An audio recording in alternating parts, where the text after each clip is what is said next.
Science of Magic with Gwilda Wiyaka is largely an opinion talk show. All opinions, comments, or statements of fact expressed by Gwilda Wiyaka's guests are strictly their own and are not to be construed as those of the Science of Magic or endorsed in any manner by Gwilda Wiyaka, Relmar McConnell Media Company, its affiliated networks, stations, or employees.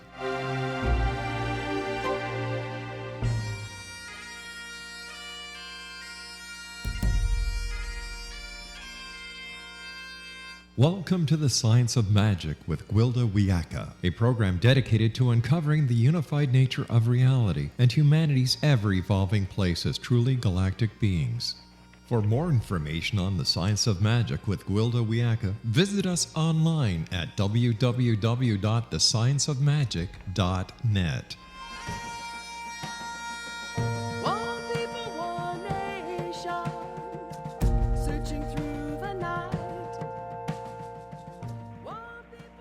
Welcome to the Science of Magic, a place where science and magic come together to transform fact into evolving truth. We're coming to you through the X-Zone Broadcast Network, www.xzbn.net. We can also be found on our website, www.thescienceofmagic.net. I'm your host, Gwilda Wiyaka. This hour we'll be exploring the way. My original shamanic teacher was old, wise, and a stickler for detail. I, young, foolish, and impatient. He would make me repeat rituals, ceremonies, stories, songs, and drum beats to nauseam. God forbid should I add my own rhythm. This was extremely frustrating. Being overly creative, I wanted to sing harmony or add a counter rhythm. He even made me repeat his words and intonations verbatim. When I asked him why, he told me, "This is the way. It must not be changed." "But you never do things the same way. You change stuff around all the time," I whined. "Why do I have to?" "It must first own you before you own it." Shortly before his death, he told me, "The rest of your training is between you and your blood." "What do you mean?" "You have become the way. Now you must let your ancestry speak to your blood from the stars." When I first came to my teacher, I was not in a good way. Extremely sensitive, I felt others' emotions and thoughts as if they were my own. Today, I would probably have been diagnosed as autistic. It was the 1970s, and I was in a college dorm. Drugs were commonplace. When anyone in the huge building smoked pot or dropped acid, I experienced what was referred to as a contact high. I was in fight or flight all the time, adrenals fried and digestion failing. I felt like I was losing my mind from all the bleed-through. I would wake at night experiencing a neighbor's acid trip, complete with hallucinations. In hindsight, I realized my teacher's insistence on embodying the way probably saved my life. Most people use shamanic ritual to access the very information that was overwhelming me. My teacher taught me to use the way to manage what I already was. But he didn't stop there. Nothing is free. Though I always brought offerings of food and labor in exchange for his teachings, the real price was in paying it forward. He told me I'd been given a gift from Creator. This came with huge responsibility. I was to pay it back by serving as a bridge for my people as he did for his. He couldn't teach me how. His blood was connected to his ancestry and mine to mine. Over the years since his death, I've come to better understand the purpose behind the discipline he taught me. I was lost in what he called the spirit world, so overwhelmed I could not translate or make use of the information I was receiving. The principles and rituals he shared were earth-based, grounded in time and space. Once I was anchored in the way, he taught me to access and interpret spiritual information in order to bring it to the everyday world, or what some call ordinary reality. Information and reality have a multidimensionality most don't understand. There's what I refer to as a stairway to heaven, a progression of frequencies from matter to spirit and all things in between. This progression not only dictates realities, it contains different levels of truth and understanding. Every shamanic practice has varying degrees of mastery. Each practice has its multiple levels, manage a specific portion of the frequency bandwidth. True shaman are frequency masters. They access and transduce the appropriate frequency for the task at hand. Now, thanks to my teacher's diligence, I live with a foot in each world and have direct access to higher information or truths at will.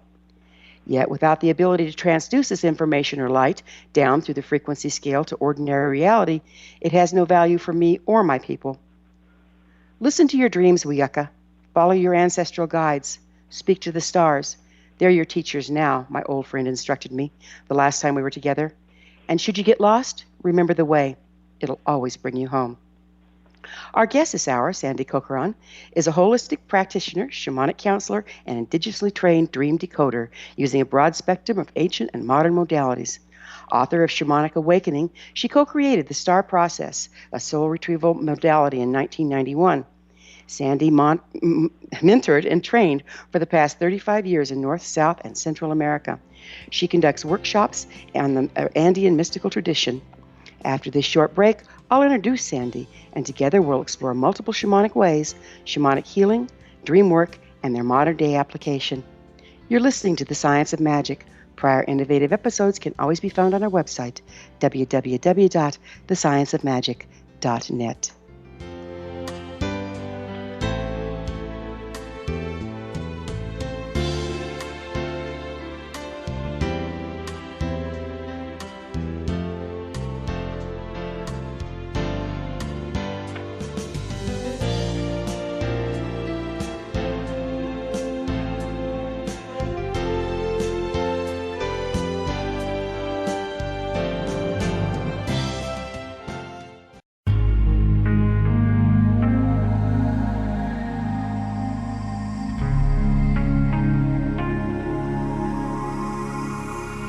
The scientist and the mystic have been on an age-old, relentless search with one thing in common. They seek truth. Their paths converge in the 40,000-year-old practice of shamanism, an ancient science delving to the quantum level of life, facilitating healing, manifestation, and evolution. I'm Gwilda Wiyaka, the founder and director of Path Home Shamanic Arts School, a unique Colorado State certified occupational school training shamanic practitioners and teachers. We also provide classes for empowering personal lives through shamanism. Our certification classes are in week-long segments enabling international participation, and online classes and long-distance shamanic healing sessions are available. Come discover the science of magic in the limitless world of shamanism. www.findyourpathhome.com.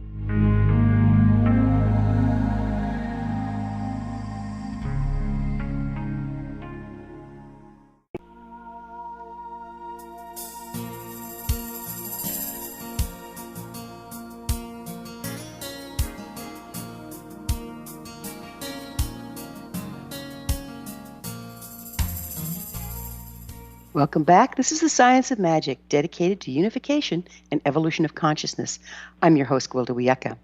Our guest this hour, Sandra Corcoran, author of Shamanic Awakening, is a holistic practitioner, shamanic counselor, and indigenously trained dream decoder. Her website, www.starwalkervisions.com. Sandy, thank you so much for joining us on The Science of Magic. Thank you for having me, Gwilda. You have an accent. Where are you from? The Boston area, and I've tried very hard over the years to quell it. I love it. I love it. So, Sandy, let's start out by your definition of shamanism. I believe shamanism is a very ancient, millennial-old practice, although it has become a very popular word in the common lexicon today. I believe it's working with energy, and I believe energy is infinite, ever-ending. It does change, but it never stops. And so working with shamanism is working with nature and your capability to both stay focused and disciplined on the work you're doing, as well as open to the infinite possibilities that the universe provides. And then being sort of a bridge between, if somebody comes to you for a healing or work with the dream time, etc., being a bridge between those realms, those etheric realms, and how that individual needs to ground it within their own specific reality. I like that you say within their own specific reality, because we're all different that way, aren't we? Could you speak to that? I think one of the hard things with any movement, whether it's the New Age movement or anything else that takes place on a large scale, is that there's this need for many people to give their power over to the shaman, to the teacher, to the professor, to the priest, to the rabbi, etc. And I think we each have the capability within ourselves to find our direction. I loved what you said earlier in the program when you started about the way. Yes, there is a moral compass involved, but we all have access to the way, and that starts within. That does not start without. Unfortunately, for all of us, because we're in human third-dimensional form, we have wounds, and those wounds commit us to certain belief systems, either emotionally or mentally, and sometimes physically, where we often tend to deny or ignore or even project it onto somebody else.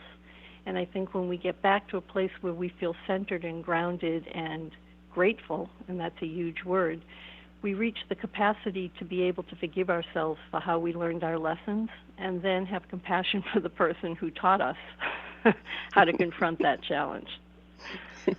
Would you speak a little to gratitude, seeing as how you brought it up? It's a huge subject, I know. It is a huge subject. I think the best way to describe it is that our awarenesses become enlivened and expand based on the gratitude we give to the experiences we've chosen to incorporate here in our own cycles of consciousness. And that's not to say that everybody's at the same level. I mean, it's like many people speak many different foreign languages or have many different ethnic or religious beliefs. I think there is a common thread, a common ground across that, but you have to come at it from where you find yourself. And know that where you find yourself, if you're doing it in a way that wishes to become more open and to become more accountable, that the universe constantly provides opportunities for which we can be grateful for, both large and small. Beautiful. And that's a real transmuter, isn't it? Gratitude. It sure is. Yeah, yeah. Why do you think there's such a resurgence of shamanism today? At least I'm experiencing that. I think because people are looking for something. They're looking for something to make their world make more sense, to make the feelings that they're having as the ethers become more translucent, as the veils start to drop, to make to feel more safe, to feel more aware. And shamanism is one aspect, but I would hate for anybody to think that's the only way, because like any other mindset, teaching, religion, etc., it does have its prejudices, and it also does have its counterproductive moments. Everything does, doesn't it, huh? It does. Yeah. What's a shamanic awakening? Shamanic Awakening was the title of the book I wrote, which was based on not only my teachings, but my experience through the morass of life in my early years. Mine was not that dissimilar from yours. However, when I was about 29 years old, 30 years old, I had my first child, and she was a Down syndrome baby. I was a special needs teacher at the time. I accepted that, but in a short period of time, when she was about 2, she passed away. And it's not that I wanted to commit suicide or anything like that, but I just didn't want to be here anymore. I wanted to go home to Source. It was too hard here. I didn't know why I had signed up for that contract, because none of us expect to outlive our children. And at that point, different Native American women, First Nations people, started coming to me and saying that I had made a promise to Mystery, and they were here to teach me, and I had much to do in my life, and it didn't involve giving up.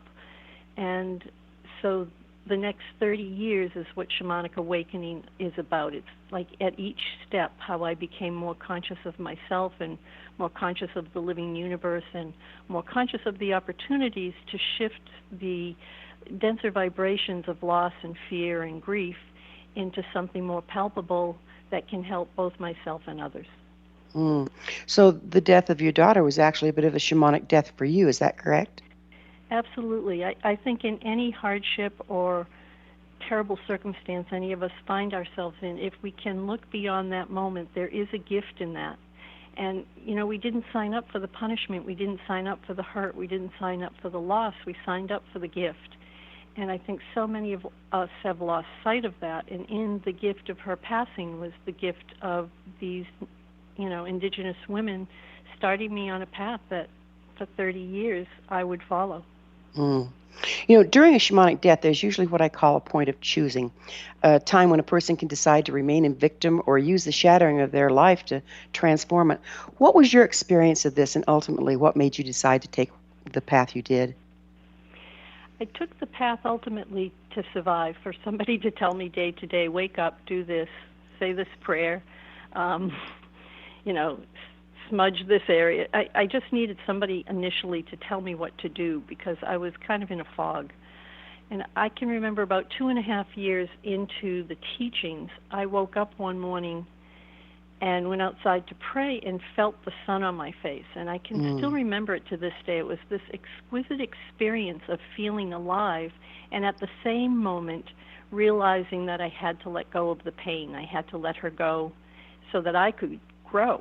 And to me, that was a pivotal moment where I stopped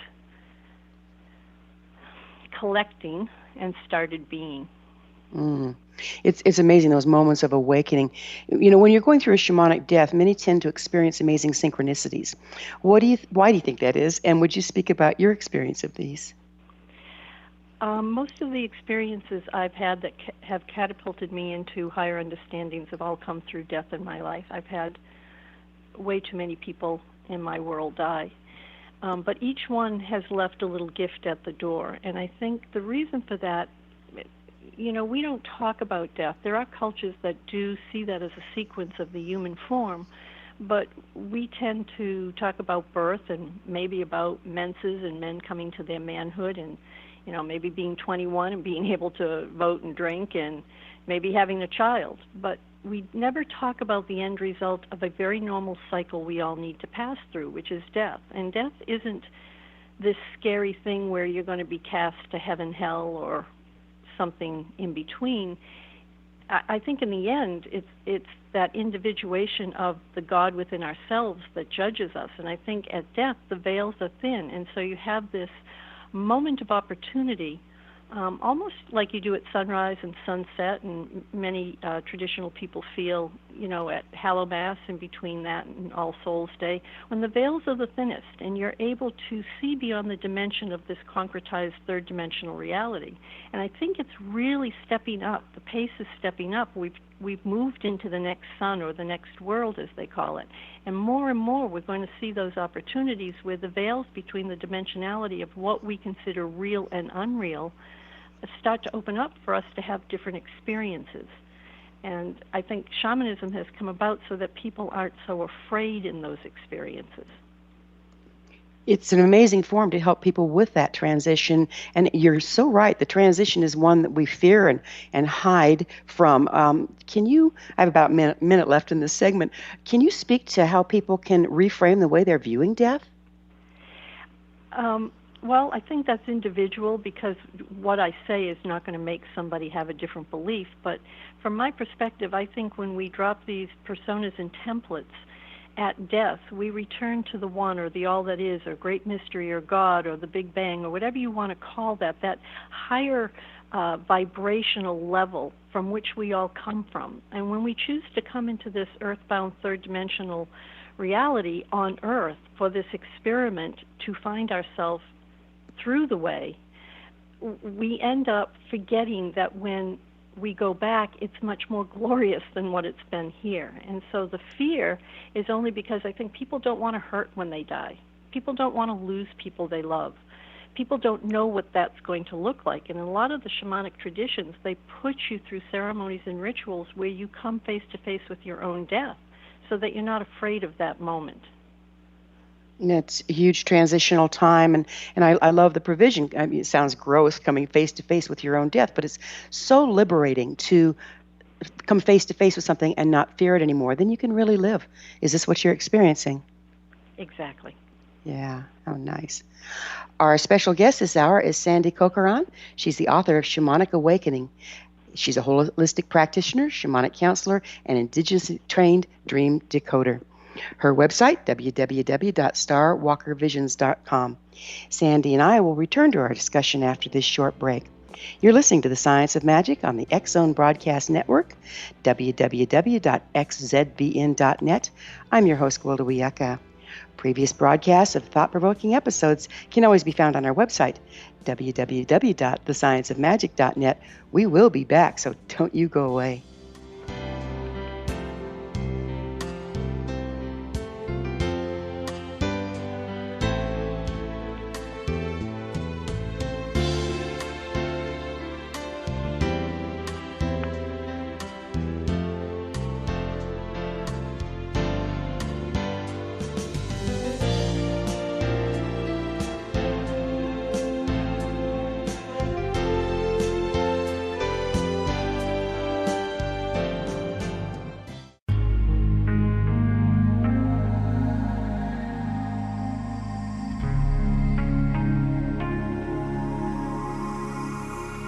The scientist and the mystic have been on an age-old, relentless search with one thing in common. They seek truth. Their paths converge in the 40,000-year-old practice of shamanism, an ancient science delving to the quantum level of life, facilitating healing, manifestation, and evolution. I'm Gwilda Wiyaka, the founder and director of Path Home Shamanic Arts School, a unique Colorado State certified occupational school training shamanic practitioners and teachers. We also provide classes for empowering personal lives through shamanism. Our certification classes are in week-long segments enabling international participation, and online classes and long-distance shamanic healing sessions are available. Come discover the science of magic in the limitless world of shamanism. www.findyourpathhome.com.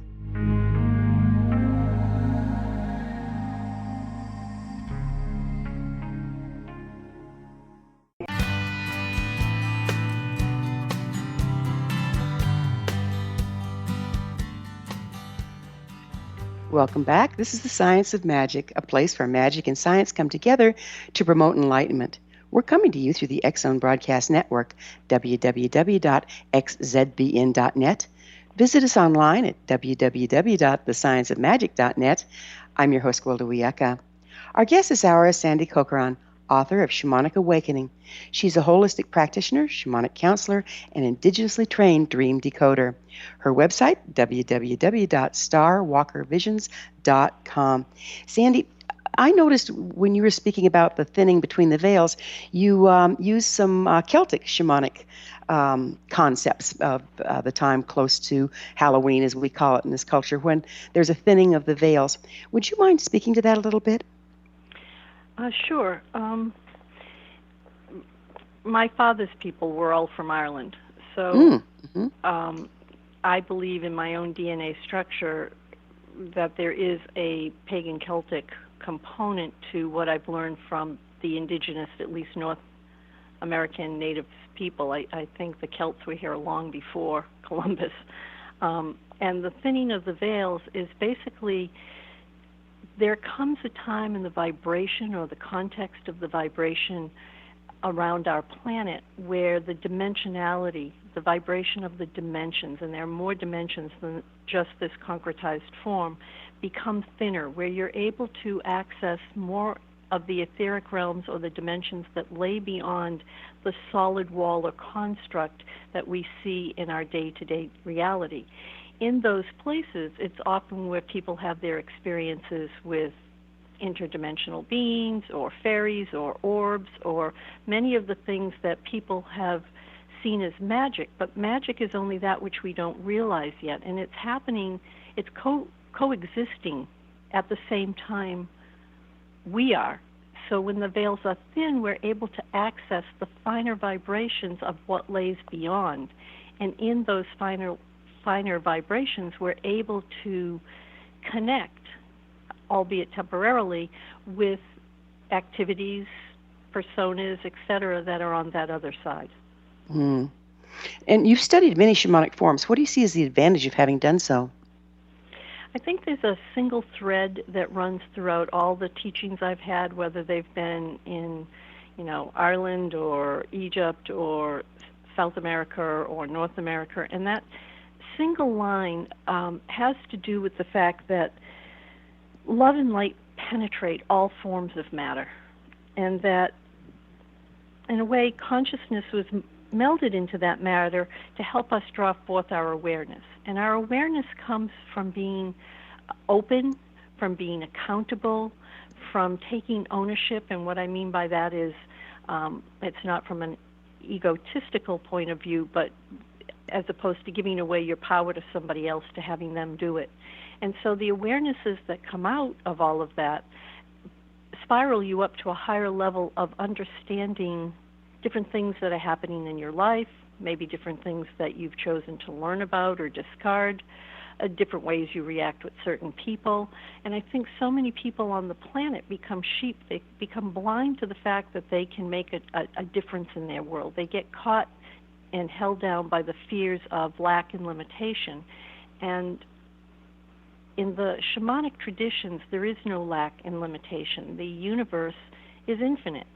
It will go on forever, long before we were here and long after. It has the potential and the possibilities to offer you anything in this small form we call a human being to graduate to a different level.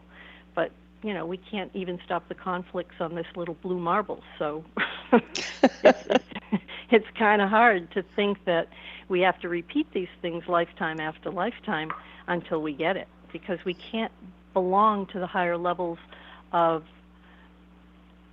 consciousness, I guess is the best word I can use, until we learn how to drop the bonds that hold us to our fears and our lack and limitation. Well, the fear or the victim stance tends to be lower frequency, and doesn't that make it more difficult to access the higher frequencies?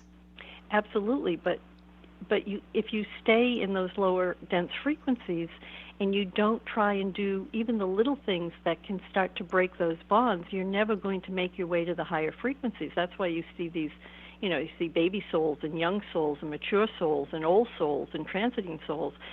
Not everybody comes in at the same level, and there's no criticism or judgment to that. We all have the potential to get to a higher level. And if it is unity consciousness, if it is one, then it behooves any of us who are at a different level to help those, not by structure in terms of demanding or controlling or manipulating, but it demands that we stay in that place of light and love to allow them to grow into the potential of who they are, because at one point we all have to go back to the one. It's not an individuated thing. So by standing in love and light, we're offering that frequency for them to attune to, but not being demanding. Is that what you're getting at? Yes, and I know that sounds Pollyanna-ish. I know that sounds very 1960s, 1970s. Those are good years. They were good years. But it's very true. I mean, we, like you said a minute ago about death, we have an opportunity to look at life from many different perspectives. And the perspective we put our focus to is what we're going to experience. What we manifest in our life is what we keep focusing on. And so to focus on something different, even if it's difficult, even if it's a baby step, even if it takes a number of years, at least if you're trying to focus outside the box, you have the ability to keep climbing up that ladder. So it's a matter of expansiveness? Yes, I think that's one way of looking at it. I see it as evolution. Absolutely. And these are the days for that, aren't they? It is, and revolution. Well, there's that. What commonalities do you see from one culture's shamanism to another? They all believe in a higher vibration. Some people call it love, great mystery, the I Am presence, the Tao, the Absolute. They all believe that nature is the guiding force, and that when we destroy nature, we destroy ourselves, because this planet is a living entity, and it has provided us with all the gifts and medicines and needs that we have to attain comfort in this third-dimensional reality. They all have a sense of the sun not as a god, but as a source from which energy comes to impregnate the earth and impregnate us with higher levels of consciousness. I don't think there was one tribal people that didn't believe in the star nations, although they believed in different star nations as having come to help their people. Across continents, they all believe that there are star elders, many there, and that there are many lives on other planets and moons in our universe, and we're just one universe and a pantheon of universes. That's amazing. Again, I have about a minute and a half. What can you tell us about the importance of mastering a shamanic form before changing it or taking it out of context? Can you say that a different way? Sure. So we have, there's basic shamanic forms, from different indigenous tribes. And what I'm interested in knowing is, do you think that it's important to master the skill before you change it? Absolutely. I think way too many people take pieces of other people's cultures. It was like what you were saying in the beginning of the show, when you had to have the right intonation. One of my teachers, Grandmother Twyla Nietzsche, said words carry power of their own volition. If it's not the right vibration, you're not using the right word. but so many people extrapolate just the parts of the teachings that make sense to them or that they want to use. And I really think that's bastardizing the traditions. Now, is everything evolving? Absolutely yes. But if you overlay it with something that is yours, you need to say that, because it's not the traditional or the tribal way. One of my teachers used to say, if you can't stand stark naked in the middle of the desert and do your energy work, it doesn't matter what size the feather is and how big the drum is and how many crystals you have, because you're the source from which that energy comes, not the accoutrement you use to bring about, a connection. Does that make sense? Did that answer your question? It absolutely makes sense. So many people learn a little bit from here, a little bit from there, wave some sage around, and call it shamanism, and it's really not. It's dabbling, and to our detriment, I believe. I definitely think it's to our detriment, and I think so many of the cultures have become bastardized, and that's why so many different traditional teachers We're that came going to out. have to take a break, Okay. Sandra. Let's pick up on this on the other side. Sandra and I will be back on the flip side of this commercial break. You're listening to The Science of Magic on the X-Zone Broadcast Network, www.xzbn.net, the place where altruistic professionals of science and the esoteric create common ground for our world. You can always find us on www.scienceofmagic.net. Don't you go away. We'll be right back.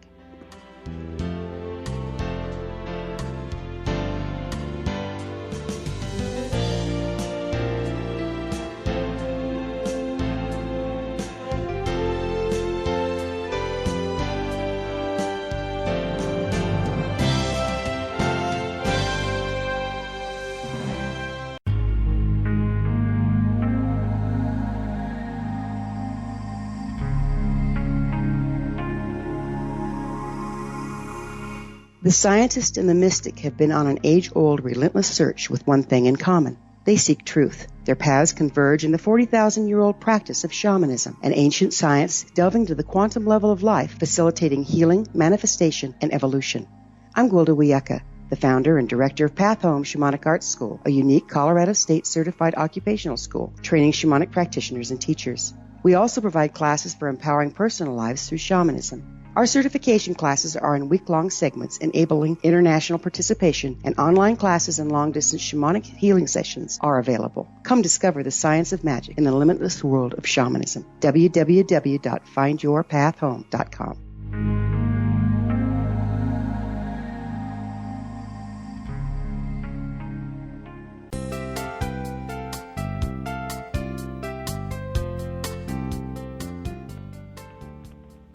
Welcome back. This is The Science of Magic, bringing together gifted people of service to the world.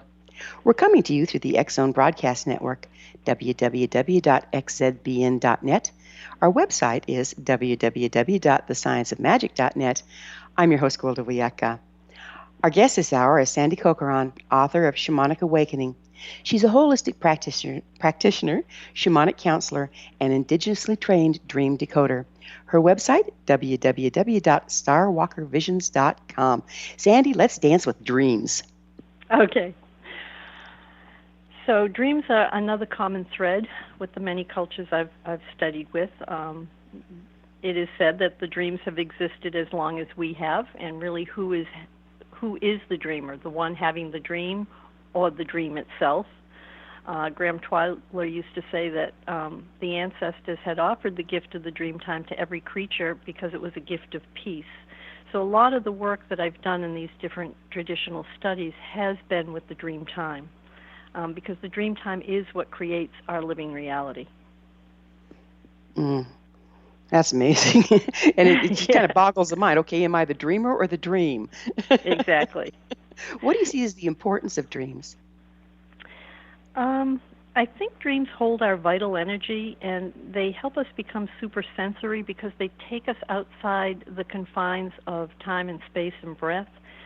So, they're like a foreign language. They don't always make sense. The symbolism that comes to us is what our unconscious is trying to flag up to our ego-conscious mind. Now, we need that ego-conscious mind to survive in this everyday reality, but we tend to pass off our dreams as a silly movie or inconsequential. And yet hidden within the symbology of the dream are all those characters of ourselves that are trying to impart information to us so that we can kind of enrich and empower our life experience. Mm. I commonly have an experience in the dream time. Of course, I work shamanically too, so maybe I'm an oddball here, but where I'm actually having a conversation with someone that's kind of like a soulmate or a teammate in this lifetime, and it feels like I've been working with them all night. Is that different? Can you speak to that? Yeah, there are many levels of dreams. There's nightmares, which are purposely given to us to grab our attention because we're not paying attention to something. There's precognitive dreams of something that is coming. There is lucid dreams, which is stepping outside of the confines in a more masterful way. But I believe what you're talking about, I've had that happen to me a lot. This is going to take it a little far out there, but I believe we're multidimensional beings that occupy other frequencies, not just this third-dimensional concretized form. And I think in the dream time, we work with others on those higher levels, on those different planes of existence, and so we know them. We've purposely kind of shut down that wider range of consciousness to be here. I'd like to think kind of as grounding rods in many ways, where we bring our celestial form into this terrestrial form and bring that light and love I was talking about earlier. So in the dream time, I think we're being encouraged. I think we're kind of visiting another space and place where we are also existing. And I do believe, because I had one of those just the other night where this person sat down and said, "Hey, it's so good to see you again. It's such and such." And I didn't know this person from Adam in the dream, but it was like I knew them. It was like, yes, what have you been doing? Because time and space and breath limit so much of the wider range of what we as a soul essence are capable of. Well, it's no wonder we spend so much time sleeping then. We got a lot to do there, right? Hey, Sandy, before we get too far into this, I have a couple things. One is you do soul retrieval work, and can it be done long distance? I don't do it long distance, Gwilda, and I'll tell you why. Some people do, and that's their prerogative. I'm also a psychotherapist, and you have to really assess whether the person's ready for a soul retrieval, at least in the way that I do it.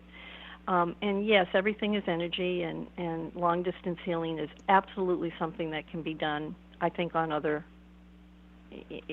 formats. But I think in soul retrieval, you don't sometimes know what doorways are going to open for that person to go into a past life or their current life where there's been a very deep trauma.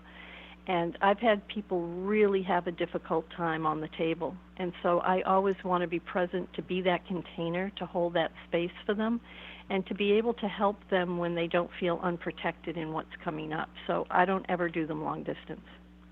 Beautiful, because you use your counseling skills and your presence as part of your art form. Absolutely. Yeah. And where can people find your book? Amazon, Barnes & Noble. I think Amazon would probably be the cheapest because they buy in bulk, so they're able to sell at a discounted price. I do have a CD too called Sold Out, SOULED, and they would have to get that from me because it's an entire CD, though I think they can also download the entire CD as an MP3 from Amazon as well. Okay, great. And your website is? www.starwalkervisions.com. Perfect. Sandy, you created a new form of soul retrieval, is that correct? Back in 91, after doing some work in South America, I met another woman, and the two of us, it was like we had both sides of the coin to a certain modality that I've used ever since then.